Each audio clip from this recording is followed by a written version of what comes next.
Salam alaikum. Aujourd'hui, on va voir comment appliquer une mise en forme sur un tableau. Nous avons en général commencé par la saisie des données. Après, nous avons appliqué un ensemble des calculs sur les formules en utilisant les formules. Et après, nous avons utilisé les fonctions en général pour calculer la somme, la moyenne et comment utiliser la fonction aussi pour donner une observation. Aujourd'hui, on va voir comment ajouter une mise en forme, c'est-à-dire changer la couleur, changer la taille de police, etc., gras. Donc, on va aller au menu accueil. Dans l'accueil, je vais fixer cette barre. Premièrement, donc on a ici ce qu'on appelle l'alignement. Est-ce que votre texte sera au milieu, en haut, en bas, ou bien quel emplacement de texte à gauche, à droite? Vous choisissez l'emplacement de votre texte. Deuxième chose, c'est la police. On va choisir notre police. Voilà. Et la taille de police, si on veut changer directement d'après augmenter ou bien diminuer ici ou bien, on va donner une valeur directement ici. Gras, par exemple, italique, souligné, ce sont des éléments qu'on peut ajouter sur le titre de bulletin, par exemple. Et la couleur de police, c'est-à-dire la couleur de texte, et il y a aussi le couleur de remplissage. Voilà, par exemple. C'est un couleur de remplissage. Par exemple, voilà, aussi, on peut changer aussi cette couleur. Voilà, on peut ajouter par exemple cette couleur de ces éléments, par exemple le couleur de remplissage. Et ces éléments avec une autre couleur. Voilà. Oui. On peut changer aussi le texte ou bien la police de ces éléments. Aussi, c'est en sélectionnant les titres de tableau, en ajoutant aussi la couleur.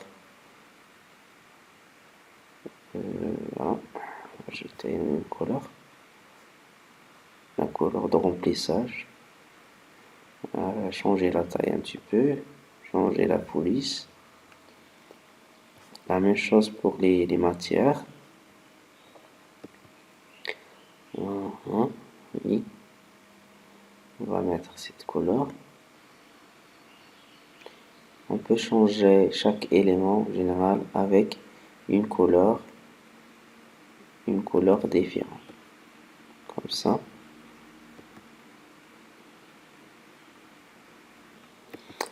Voilà. On peut faire aussi, c'est ce qu'on appelle l'alignement de tout ça. Par exemple, là, tous les éléments, alignement au milieu, c'est-à-dire centré. Les textes sera centré au niveau vertical. Si on peut changer la police aussi de ces éléments. Ici, par exemple, par défaut, en général, on trouve que la virgule, les nombres après les virgules, ce sont grands. Lorsqu'on calcule une autre fois la coefficient, on peut diminuer dans toujours l'accueil nombre, diminuer ou bien augmenter le nombre après les virgules. Voilà, comme ça, ou bien comme ça. La même chose, on peut faire ici, le nombre des éléments après les virgules. Voilà, aussi ces éléments, ce sont des titres. Et c'est voilà. Non, c'est pas le texte, mais le remplissage.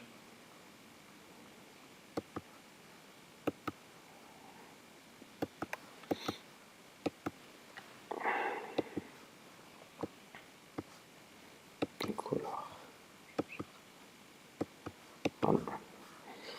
Comme dernier élément, on peut ajouter ce qu'on appelle les bordures. Voilà, les bordures ici. Que ce soit par exemple toutes les bordures, ou bien en haut, ou bien à gauche, ou bien à droite. On va mettre toutes les bordures. Voilà. On peut aussi augmenter la taille de ces éléments. J'ai sélectionné tous les éléments. On va aller au premier élément. On va augmenter un petit peu. Voilà, regardez bien. Donc j'ai augmenté la taille de la suite. Je peux centrer ces éléments ou bien déplacer un petit peu vers la droite. Et puis j'ajoute aussi les bordures de ces éléments, toutes les bordures, bien tableau, bordure, toutes les bordures. Voilà. Et la même chose, voilà, toutes les bordures. Comme ça. Très bien. Donc, au général, c'est ça notre résultat final. Après l'application d'une mise en forme, c'est-à-dire le changement des couleurs de police, la taille de police, le couleur de remplissage, l'alignement à gauche, à droite, comment gérer les nombres après les virgules, comment aussi ajouter les bordures, etc. Gras, italique, souligné. Et à la prochaine vidéo, Inch'Allah. Merci pour votre attention.